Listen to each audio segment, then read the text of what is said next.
Am I the a-hole for not paying for my stepdaughter's birthday dinner? My wife has 3 kids, 2 sons, 20 male and 19 male, and a daughter, 16 female from her previous marriage. Their father was an addict but is now clean. He doesn't have custody of Susie, but does visit when he can. My stepson and I aren't close, but they've been respectful to me at least. My stepdaughter, on the other hand, has not. She genuinely doesn't like me. She refuses to talk to me. She doesn't want me attending her shows, and she doesn't accept any gift I have given her, usually giving them away or tossing it in the trash. She doesn't listen to me if I am the one enforcing rules when she is grounded. It has to be her mom who puts her foot down. Her birthday was last week, and she had tests that day. My wife wanted her birthday to be extra special because she was turning 16 and had good grades. She wanted to go to an expensive restaurant with her family. I was not allowed to come according to her, but she wanted me to give her mom the money to pay for it. But I told her I would not pay. She got upset and told me it was the least I could do and how she asks for so little. But I stood my ground, so her mom took her to a less expensive restaurant. Now Susie is upset with me. Her granddad is also upset with me, telling me I should have paid and that it was her 16th birthday that I ruined. My wife is on my side and says there's just no winning with her.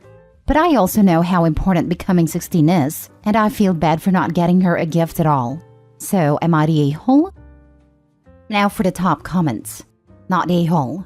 If Grandpa wanted her to have an expensive meal, he could have paid for it. You shouldn't be paying for meals for entitled teens.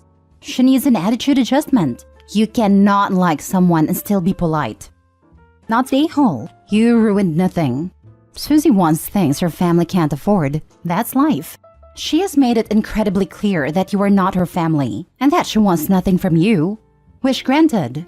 And 16 is an anniversary of being born, not an accomplishment. She needs to decide what kind of relationships she wants with you, but as long as she is not at least being cordial, she gets no extras.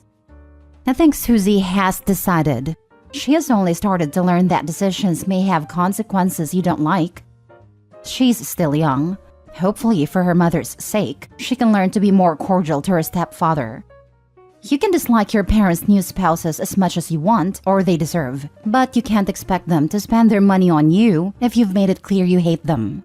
She's young and stupid at her age, like all teenagers. I have sympathy to an extent because I've experienced how tough blended families can be for a kid. But if she rejects him totally, she can't expect him to pay. If it takes this to realize that maybe she should be nicer to stepdad, if only because he is the one with the money in the house, then it's a lesson learned. Though I doubt she will if the grandfather is backing her up. Don't get sucked into her paying for college though. Not the a-hole. She may be only 16, but that's not too young to learn basic respect. She can't treat you like dirt and expect you to bend over backwards and make her birthday special. Sounds like she's mad at the world and is taking it out on you. Hope she grows up a bit and sees reason. Next story. Am I the a-hole for never helping my older siblings out and letting my brother and his kids be homeless? My family is on a big divide about this, so I was hoping I could get an unbiased perspective. I am the youngest of 4 siblings by a huge gap. I am 22 female and my husband is 26. My siblings are 30 female, 32 male, 33 male. Between the 3 of them, they have a combined 14 children. They all have multiple children. None of them went to college and they all work lower-paying entry-level jobs. While I graduated last year, started college and high school, and I work as a nurse. My husband works on planes, but I don't want to say what he does specifically. Our household income is about $200K, when average where we live is about $80K, I think. This is all relevant. My parents like to host big family functions for every holiday, and they bring the whole family together. Ever since I was a teenager, my siblings have always asked me for favors, mostly to babysit. I did it for a while when I was around 16, but quickly realized they didn't appreciate anything, and there was nothing in it for me, so I stopped. And for the past 6 years, I've had the don't ask me for anything stance, since my siblings are the type to ask for favors, but never offer to help you when you need it. Like they always borrow money from our parents, but never pay it back.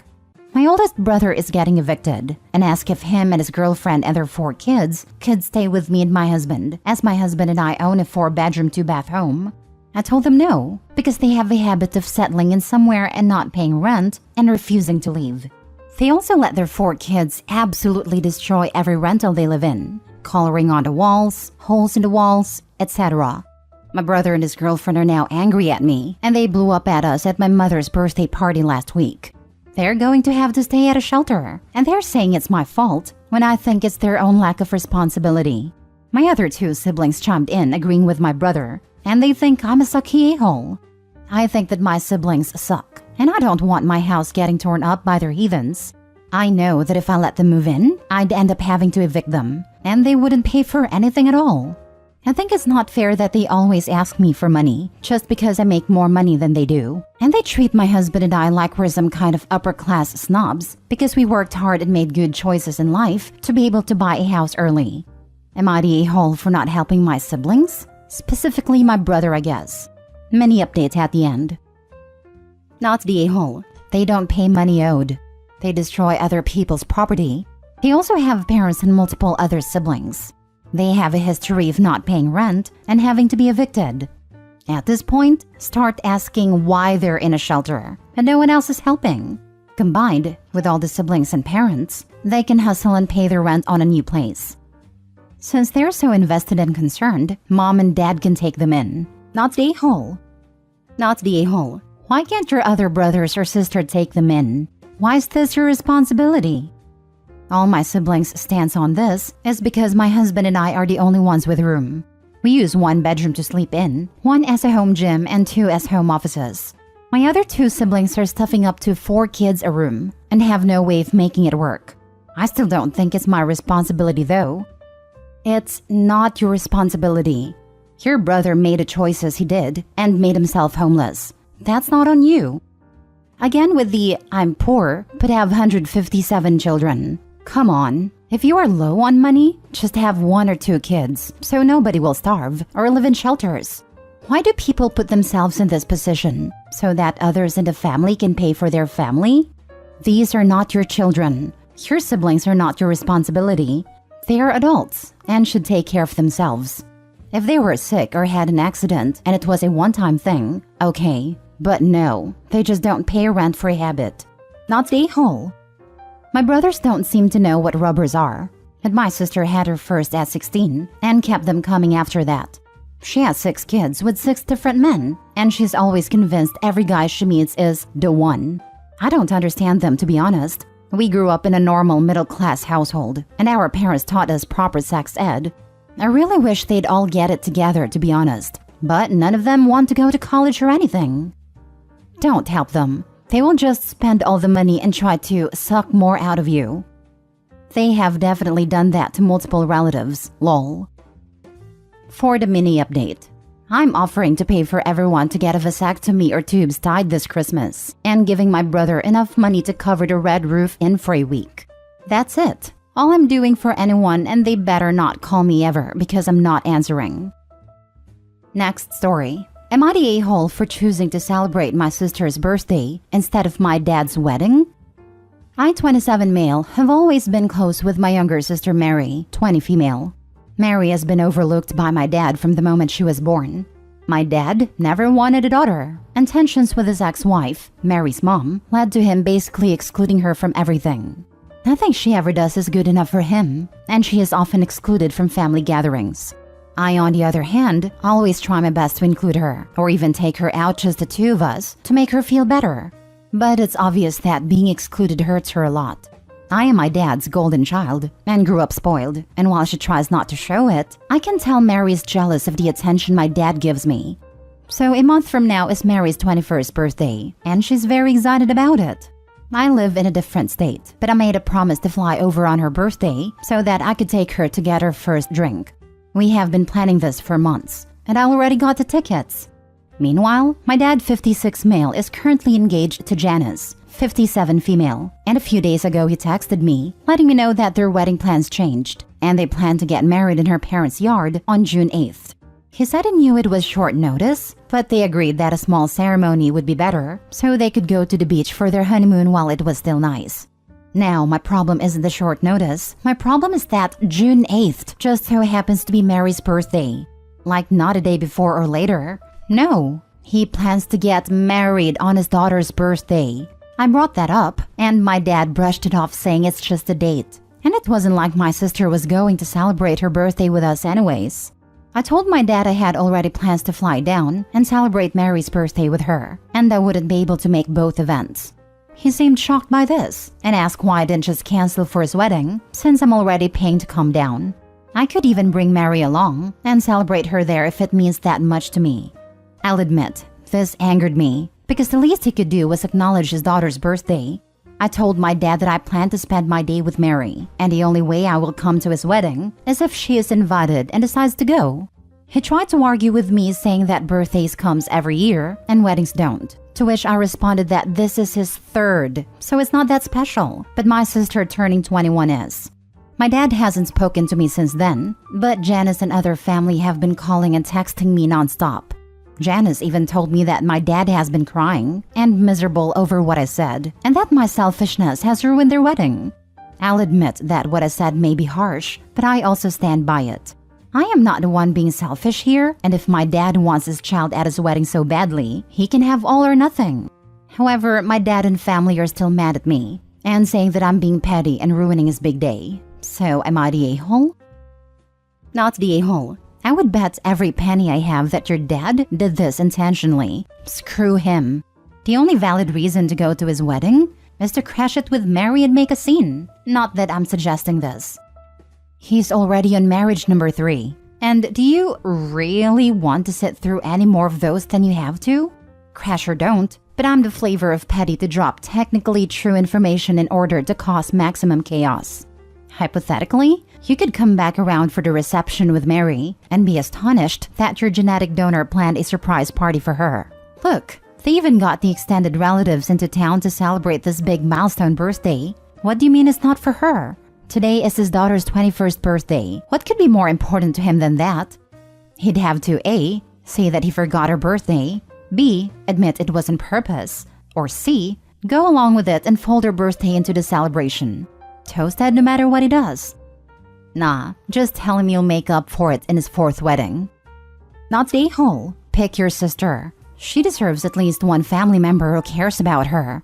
Your dad can have Janice and keep crying. If his marriage to Janice even lasts that long, because his dad is such a moronic jerk to jinx his own wedding and marriage by having it on his daughter's birthday, I think the pressure and stress of knowing Opie will always pick a sister over his father is going to make father ruin that 3rd marriage, leading to a 4th wedding/marriage.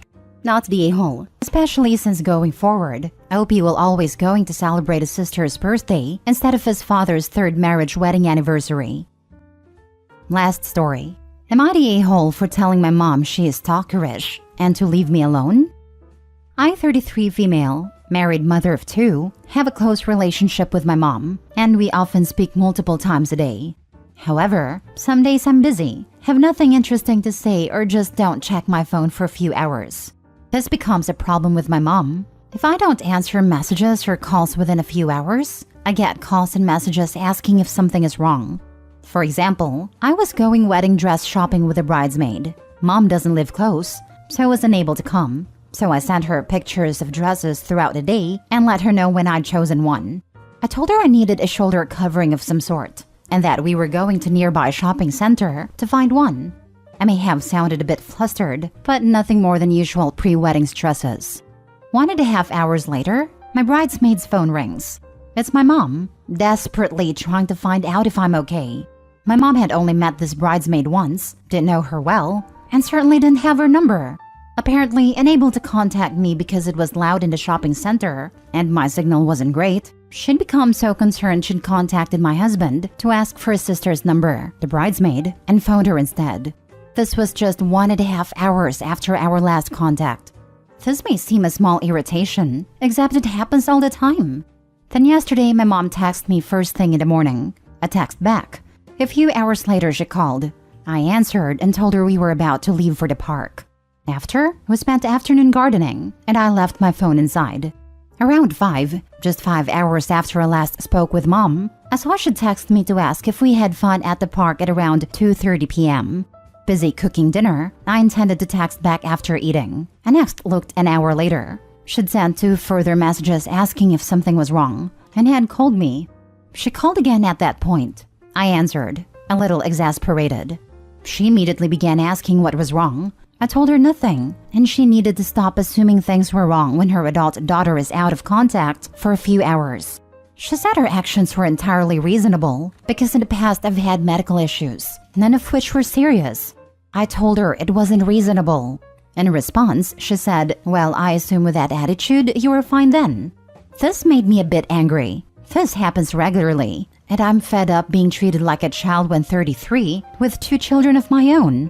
Surely it's okay to be out of contact with mom for a few hours? And in my annoyance, I said her behavior was bordering on stalkerish, and it's ludicrous to expect me to check in several times a day. This panic about my well-being is almost a weekly accordance. We haven't spoken since, but she deleted the messages she sent yesterday. Unsure what that achieves, but she tends to act like a wounded puppy when I bring this up. Each time, I feel guilty for hurting her feelings. But should I feel guilty? Am I the a-hole? Not the a-hole.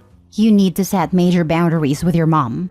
The fact she called your husband because she was worried about you to get someone's number. Why did your husband give it to her? He should have just said, she's fine. You need to wait for her to call. She took it too far. Boundaries are important. At this point, I once again recommend the book, Adult Children of Emotionally Immature Parents by Lindsay C. Gibson. OP's mom is wanting to be enmeshed with her daughter, which is totally unhealthy. Not the a-hole. Your mother needs coping mechanisms, and you need to set boundaries and stick to them. There's no reason for your mother to be checking in on you multiple times a day. You have your own nuclear family that you need to spend time with. A once-a-week call with some text in between should be sufficient, and to expect responses back right away is ridiculous. I'm so sorry you have to deal with it. Caving in is in part enabling the behavior as well. Not the a-hole, but OP, you need to stop giving her what she wants. She will never improve if you don't stop answering like this. Having a relationship where you choose to call her every second day or so is better for you both long-term than you jumping every time she asks. She will react badly at first, but she's an adult, and she's responsible for managing her own emotions.